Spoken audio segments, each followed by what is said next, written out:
بسم اللہ الرحمن الرحیم۔ السلام علیکم۔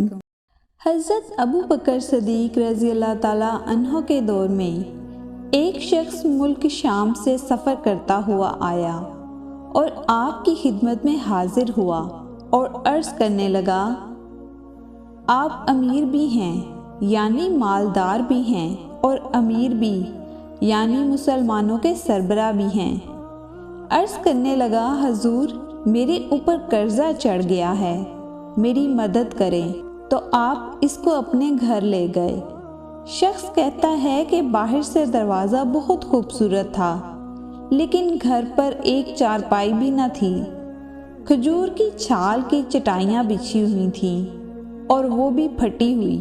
فرماتے ہیں سیدنا صدیق اکبر رضی اللہ تعالیٰ عنہ نے مجھے چٹائی پر بٹھا لیا اور مجھے کہنے لگے، یار ایک عجیب بات نہ بتاؤں؟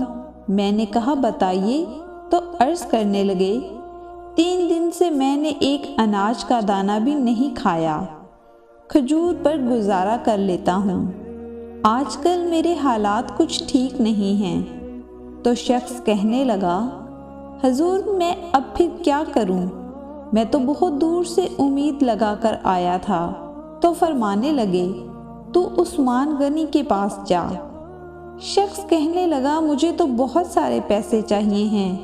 تو آپ نے فرمایا، تیری سوچ وہاں ختم ہوتی ہے جہاں سے عثمان غنی کی سخاوت شروع ہوتی ہے، تو جا ان کے پاس۔ شخص کہنے لگا، آپ کا نام لوں کہ مجھے امیر المومنین نے بھیجا ہے؟ تو فرمایا، اس کی ضرورت ہی نہیں پڑے گی، صرف اتنا بتانا کہ میں مقروض ہوں اور رسول اللہ صلی اللہ علیہ وآلہ وسلم کا نوکر ہوں۔ وہ شخص کہنے لگا کہ وہ دلیل حوالہ مانگیں گے۔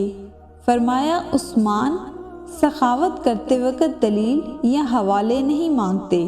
عثمان رضی اللہ کی راہ میں دیتے ہوئے تفتیش نہیں کرتا، اور سخاوت کرتے وقت ٹٹولنا عثمان کی عادت نہیں۔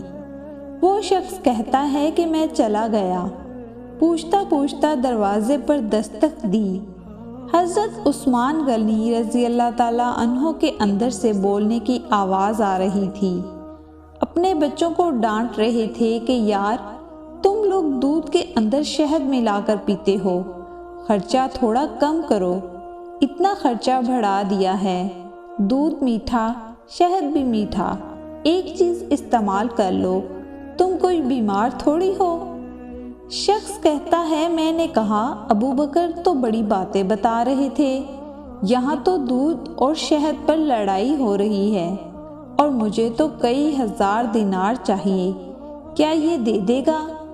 شخص کہتا ہے کہ میں ابھی یہ سوچ ہی رہا تھا کہ اندر سے دروازہ کھلنے کی آواز آئی۔ وہ باہر آئے اور میں نے کہا السلام علیکم۔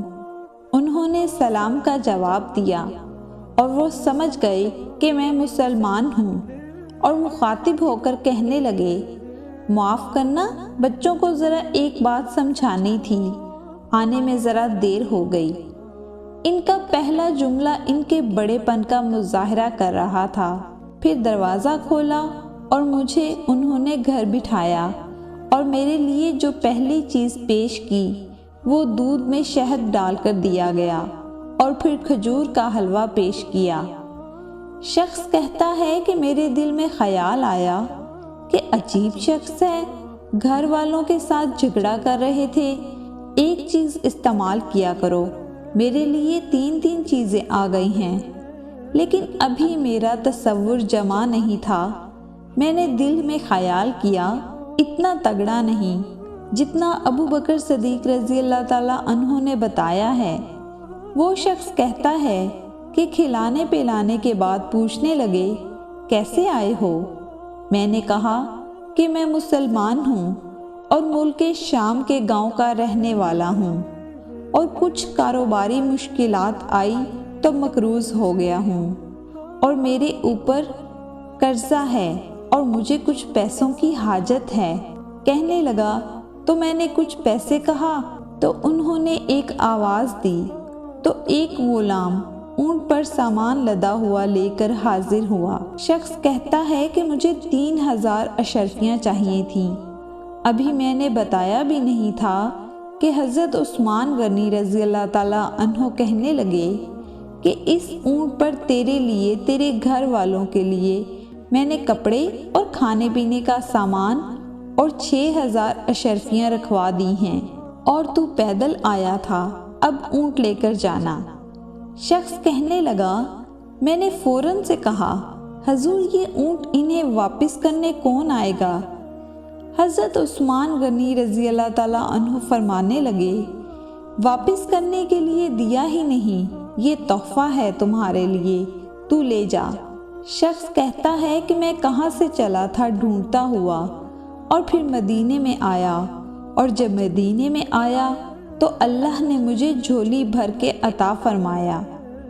کہتا ہے میری آنکھوں میں آنسو آ گئے، اور میں نے کہا، حضور آپ نے تو مجھے میری ضرورت سے کہیں بڑھ کر نواز دیا ہے، معاف کیجیے گا، میں سوچ رہا تھا دودھ شہد پر تو گھر میں لڑائی ہو رہی ہے۔ تو حضرت عثمان رضی اللہ تعالیٰ عنہ نے فرمایا کہ اللہ نے جو پیسے عثمان کو دیے ہیں وہ اس لیے نہیں دیے کہ عثمان کی اولادیں عیش مستی کرتی پھریں، میرے مالک نے مجھے نوازا ہے تاکہ میں محمد عربی صلی اللہ علیہ وآلہ وسلم کے نوکروں کی نوکری کروں۔ شخص کہتا ہے میں دروازے تک گیا تو میں نے کہا شکریہ۔ کہتا ہے کہ ابھی میں نے بتایا نہیں تھا کہ مجھے ابو بکر صدیق رضی اللہ تعالیٰ عنہ نے بھیجا ہے، کہ آپ فرمانے لگے کہ شکریہ ابو بکر صدیق کا ادا کرنا جس نے تجھے یہ راستہ دکھایا ہے۔ شخص کہتا ہے کہ میں نے کہا حضور آپ کو تو میں نے بتایا ہی نہیں کہ مجھے، تو آپ رضی اللہ تعالیٰ عنہ مسکرا کر فرمانے لگے، چھوڑو آپ کا کام ہو گیا، اس تفصیلات میں نہ پڑو۔